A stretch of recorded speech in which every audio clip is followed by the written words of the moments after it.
So Sarah's beginning in just a natural standing position, and we're going to move her with basic alignment cues into mountain pose. We're going to start with the feet and move to the crown of the head.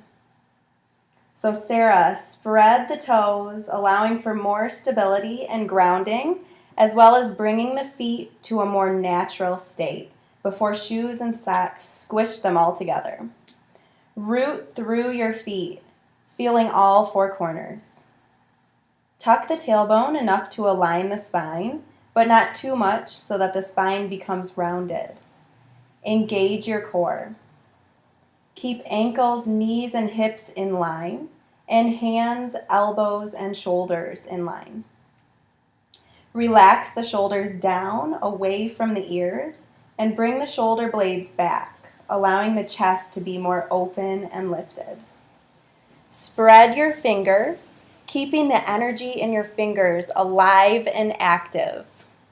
Find a drishti or focal point to hold as you deepen into each asana, especially for balance poses. Lift through the crown of your head, lengthening through your neck. Keep your whole body alive and active, but not tense, from your toes to the crown of your head. Inhale and lengthen through your waist and spine, lifting your energy upward. Exhale when it is a forward fold, not here in mountain pose, and deepen into the pose if your body allows. From here, Sarah's going to move to the front of her mat, and we're going to guide her through crescent or high lunge pose, Ashta Chandrasana.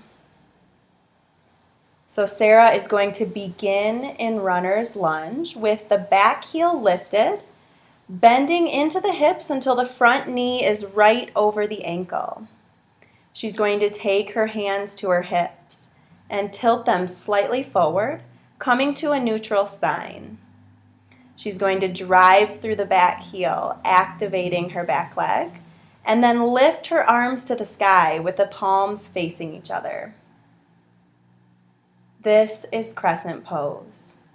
If you'd like to move into some variations of Crescent Pose, Sarah is going to lift her arms forward so that her heel to her fingertips are in line.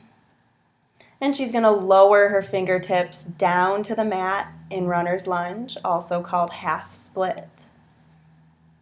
From here, she's going to lift her hands back up to Crescent Pose, engaging into a deep back bend by lifting her chest into the sky, clasping her hands behind her back,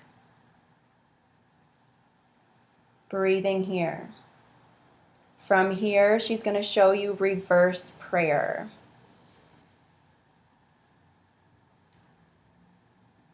And finally, we move into revolved crescent pose, hands at heart center, and twisting over the outside of her front leg, and then extending her arms.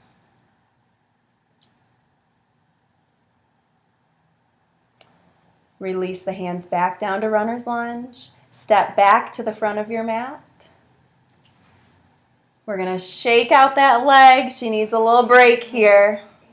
And then we're going to move into a couple modifications. So rolling back up to mountain pose. Stepping back to runner's lunge when she's ready. We place our hands in Anjali Mudra at heart center. So instead of lifting the arms, you can just keep them right here.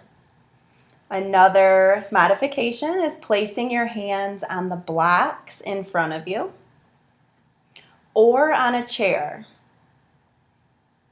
That will just be lifted a little higher if you're on a chair. And if you need to take this a step down, you can lower your back knee to the mat or onto a blanket. If you can here, you can stay on the blocks on the mat, or you can lift your arms to the sky. And those are a few modifications of Crescent Pose. Thank you, Sarah. So let's get back to some of the top questions that people have or are worried about with yoga. Many people say to us that they're worried they're too old, too inflexible, or too large for yoga. And as I said in the first video, this is never the case. So as you can see from our Sarah's showing in Crescent Pose, we will have lots of modifications for you if you feel like you can't do the full pose. Other people might be concerned that a yoga beginner's guide is not challenging enough for them, but I'll tell you that that's not the case either. As you can see from what Sarah showed you, we're going to give lots of variations of each pose. And plus, it's really important to build a solid foundation in yoga. Most, if not all, yoga class students are doing some of the poses with improper alignment. And in order to get the most out of each asana, you'll want to learn exactly what your body should be doing from your toes to the crown of your head. Thank you for viewing this video, and stay tuned for our next Yoga Beginner's Guide intro video, where you will hear 2 more personal yoga stories and their amazing transformations. Get your most burning questions answered, and learn more on the benefits of yoga, and find out more information on our Yoga Beginner's Guide. If you like this, we would love to hear from you. Please comment on what you've learned on Soul Nectar Wellness Facebook or Instagram page, or send us an email at contact@soulnectarwellness.com. Thank you for taking the time out of your busy, hectic life to listen to this video. Sarah and I hope we can help you to feel great, love your body, and be true to your soul. Let's all breathe together and feel the presence and energy of everyone else who's watching this video. Inhale, arms to the sky together. Exhale, hands to heart center. My soul honors your soul. Namaste.